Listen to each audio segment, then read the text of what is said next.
Dear Sonia, I know you told me not to write anymore, but it's not so easy as to simply stop writing to you. I probably won't send this letter, and I will most likely sit on it until I can find the guts to actually send it. But my point is, you broke up with me a week ago. It has been an interesting week for me, let me tell you. I guess I could write it down for you.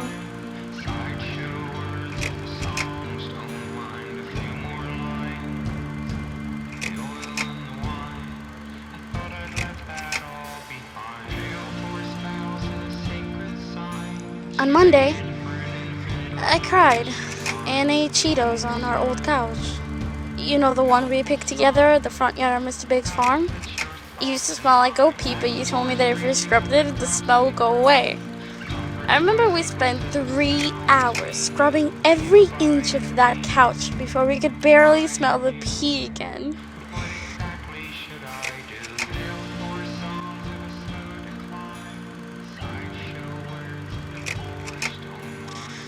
I remember that night we would stay up watching reruns of Sex in the City and how much you said you were Carrie.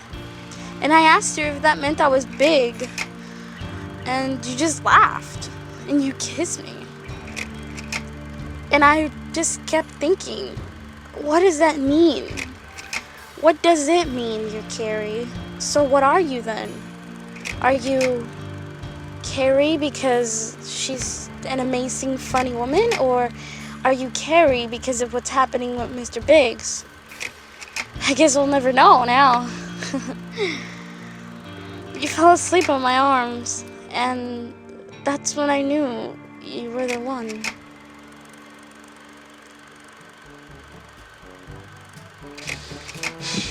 I was at the pub, and I met this new girl.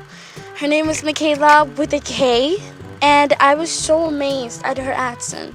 It was a total turn on, and I know it's super early to be seeing someone else, but she liked the Offsprings and getting high behind her father's church. That was the catch.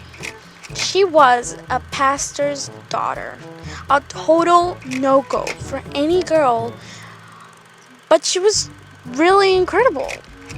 Okay, not as incredible as you, of course, with your sexy curves and how you knew every word to that one really fast song from System of a Down. Which is impressive, but, you know, back to Michaela. So, we're making out hard in the office of her father's church, and her tongue is down my throat, and I'm thinking, wow, I've really gotten over you so quickly. But no. I was wrong.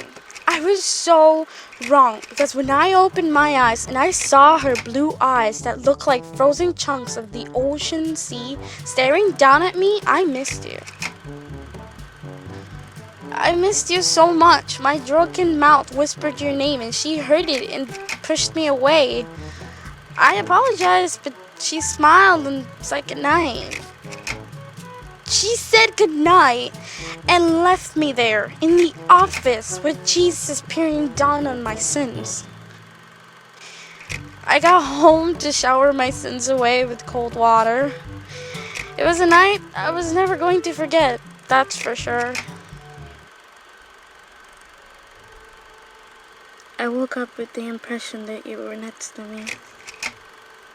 I could hear the little wheezing noise you make when you're deep in sleep. I could feel your hair tickling my nose and the smell of tea in the air. Of course, the smell of tea was because I recently got one of those timer coffee makers and found a way to make the tea instead of oil. It's actually really cool. I wish you were here to try this thing now. I started remembering our morning routine. You would be the last one to wake up. You had this one hair that was untamable until you used an ordeal of bobby pins. You would make me breakfast and I would watch the weather report while reading the boring newspaper headlines because we had a collection of freak accident columns in our living room wall.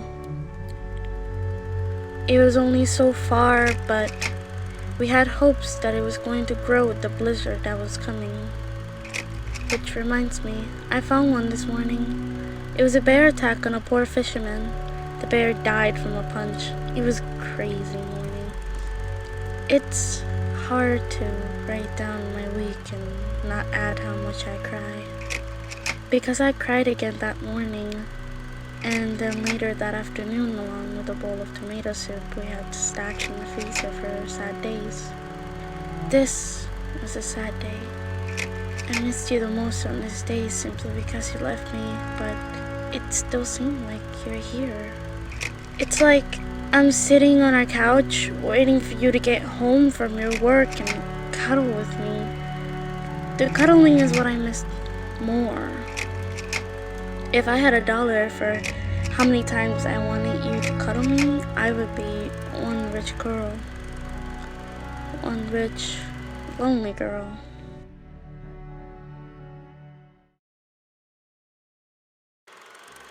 I went back to the pub in hopes to meet Michaela again, but there was no signs of her blonde hair anywhere. Instead, I met Michelle. Let me tell you, Michelle is the whitest girl I've ever seen in this part of town. I don't mean white as in bad, but she was very, very pale. It worried me a bit, and I stared at her for a straight 2 hours while she talked about her obsession with locally grown vegetables. She was so obsessed with vegetables, I swear to God, she was starting to look like a turnip. I walked her to her car in a total daze of, I swear, 6 beers to drown down that many facts about vegetables I knew at that point. I asked her if she wanted to make like carrots and mate. I wanted to kill myself for even thinking about such a pickup line. She actually laughs at that and said I was cute, and we went to my apartment, and things got heated. They didn't last long though. I kept thinking about you. The warmness of your body felt similar, but it was nothing in comparison. It was pretty disappointing because I got overexcited. I swear to God, I heard her say her cucumber was more satisfying before grabbing her dress and leaving. I took a bath with our favorite fruity wine. My hair was long enough to put into a bun, so I was channeling my best impression of a metrosexual man. I wanted to send you a picture, but I respected your wishes.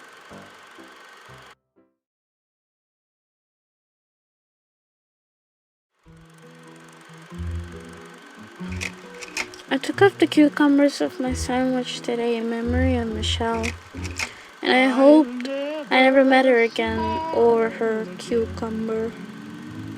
There's going to be a party at the club tonight. One of our favorite bands will be playing there, and I wonder if you're going to see them. I wonder if I should go and maybe see you there having a good time. You know, I keep wondering where you went. You took half of all your clothes and some of your beauty products and left the night after that fight. That night was crazy. We both had a lot to drink, and I remember what I said. I remember I was being unfair and jealous, and I was being unjust, but you... I also remember you hurting me. You bringing up every single bad thing I've done back into the light like it was nothing. You always brought old things back just to make me feel bad. We both cried. We were a drunk mess. But that night, you didn't return to bed. And I remember waiting for you to crawl into bed with me and apologize and everything would be fine, but not that time. That time you just disappeared. My Zonia disappeared, and I should have known that would be our end. I went to the club that night. I wore my hair in a bun and I was wearing a dress just in case I saw you in the crowd. I nervously skipped the crowd so hard I looked like I was searching for my next victim in my Zodiac murder rampage. I came alone because I knew that nobody liked this band. That's why I liked you so much. Because we had the same weird taste in bands. The band was finally on stage after 3 hours of warm-up. The first song was one of the most popular, but not our favorite. At this point, I don't believe you are here, so I start drinking. I'm drinking because you aren't here. I'm drinking because this band rocks, regardless what the lyrics are. I'm drinking because if you were here, we would dance to every song like there was no tomorrow. At this point, our song did come on, and I screamed the lyrics like I had written them with my own blood. And I held my beer tightly like it was you. And I cried to myself because no matter how much I try not to think about it, you're not here.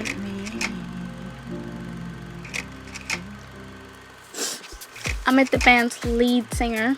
He was a cool guy. You would have loved him. He liked soft drinks and peaceful walks on the river shore. He was a smoker, so his voice was deeper than gravel. We pissed next to each other and talked about the song he was writing. I told him about you and how much I miss you in my almost drunken slur. And he said he knew the feeling. One of my favorite singers knew how I felt about breakups. I can't even see how that Friday could have gotten any better. But it did. I found Kyle there. You know Kyle? Your best friend. So you said.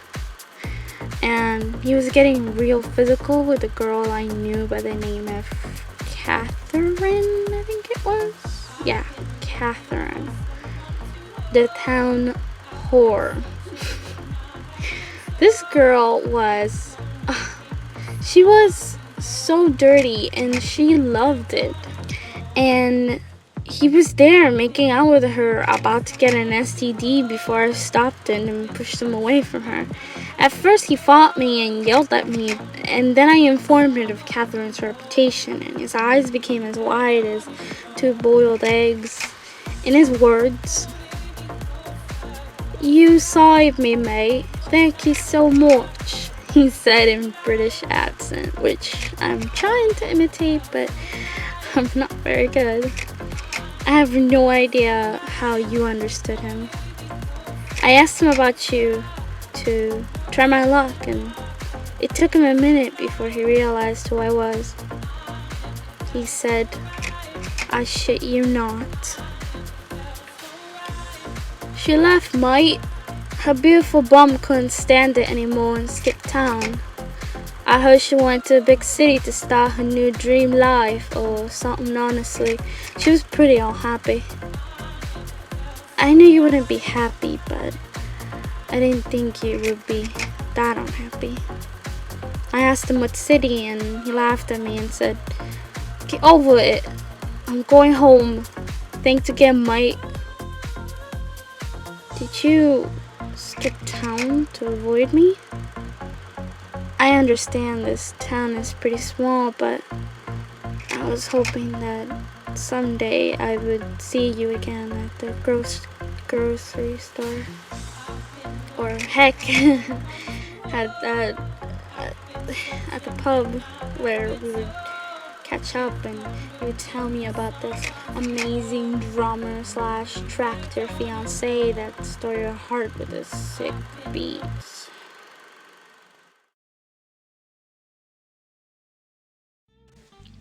I work at the bookstore in the middle of nowhere, and I love it.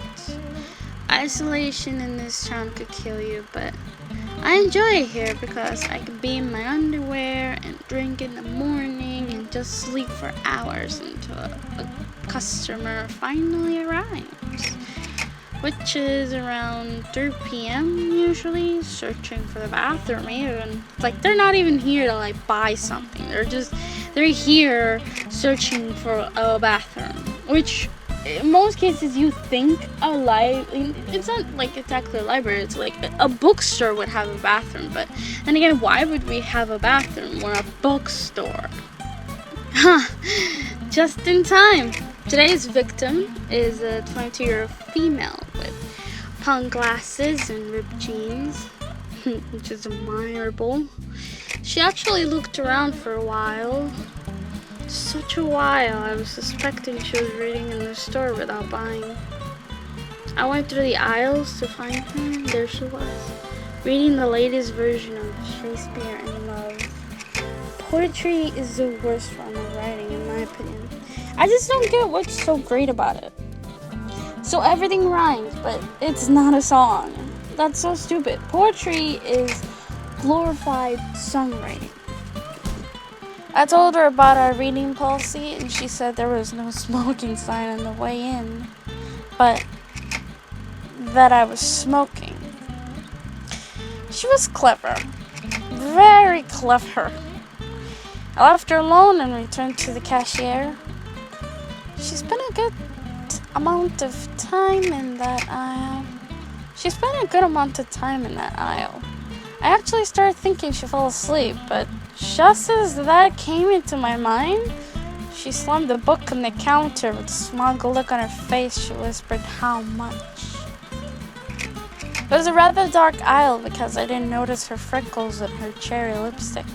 I asked her if she finished it, and she said yes. Again, with her very smug face.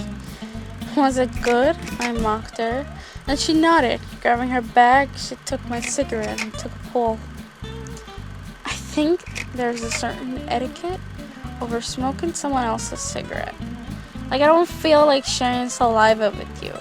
Who do you think you are? Maybe she was hitting on me. I glared at her, and she walked out. Cigs are very expensive, but I got so pissed, I threw the whole thing away.